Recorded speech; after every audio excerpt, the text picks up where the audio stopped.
all over the very same men.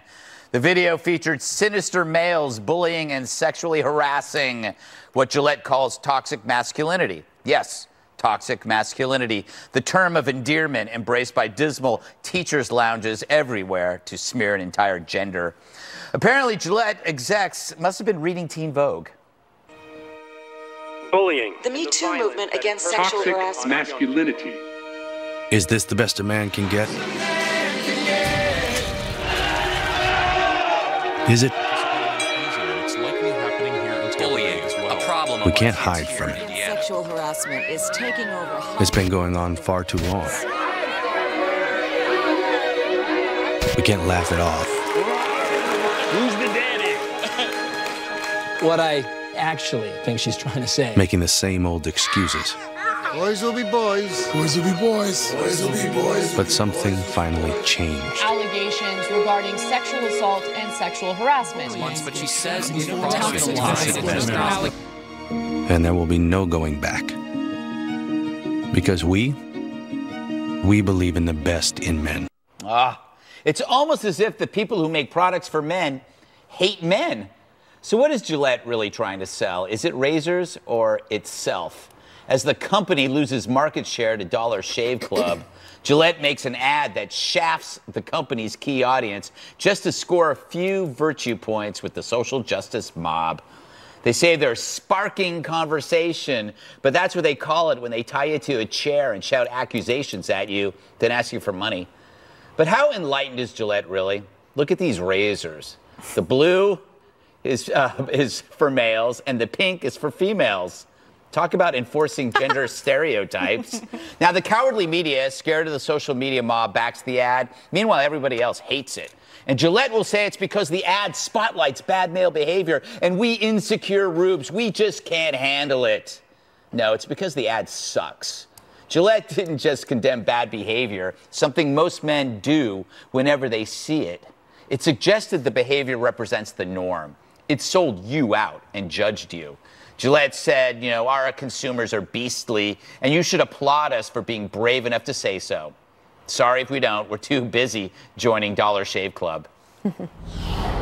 All right, Dana. That was pretty, did you know they were selling razors? What were they selling? Oh, no, I think that you're right, They're trying, they really wanted us to talk about them. Right. I think that you're right. So, like, the more, and I was wondering about, remember when Nike did the ad for Colin Kaepernick? And it was like, what are they doing? And then their market share went way up, and they sold more shoes and products and all around the world. So, perhaps younger men are going to like this ad. I don't know.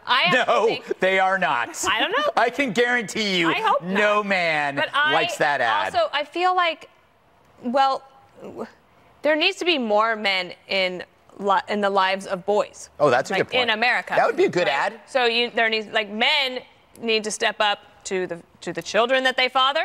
Yes. They need to stick around, and they need to be there for their children. Like, this, to me, is actually a really important point. That would be a better ad. Yeah, Jesse, they didn't address that part. They just, they bashed men who fought wars, who build bridges. They just bashed them. Yeah, I don't want to feel guilty about the behavior of a few bad apples. Yes. I feel guilty enough over my own behavior. I don't need it to be pointed out. You're one bad apple. Right. So I also want a good shave. I don't want to have a conversation about anything, okay?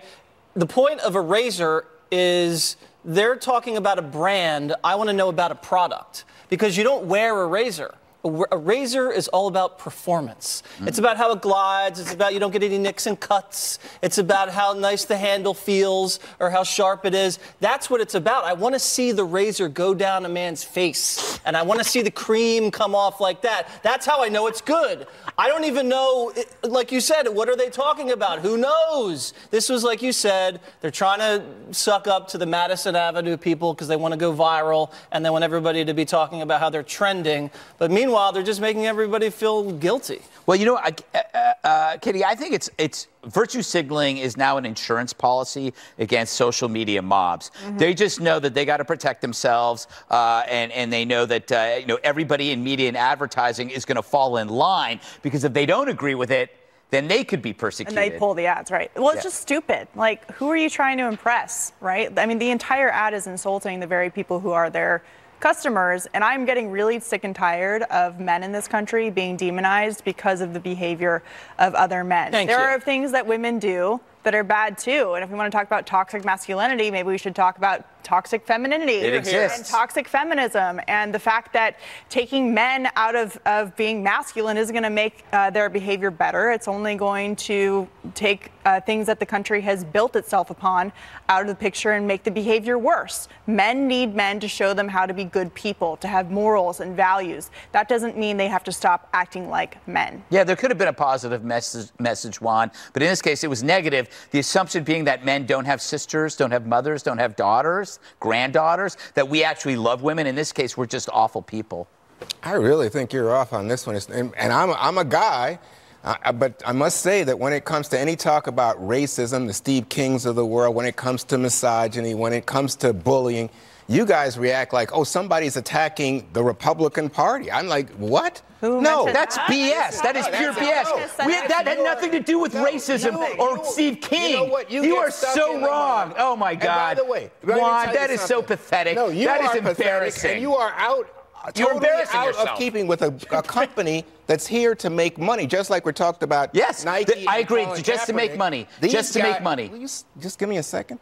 So what you have here is a company that I don't doubt tested this and found that men, in fact, are moving away from all men have to be stoic. All men have to project that they are extremely Stoicism is growing. You know what? You have a situation here where high rates of violence, high rates of depression, high rates of spousal abuse, men.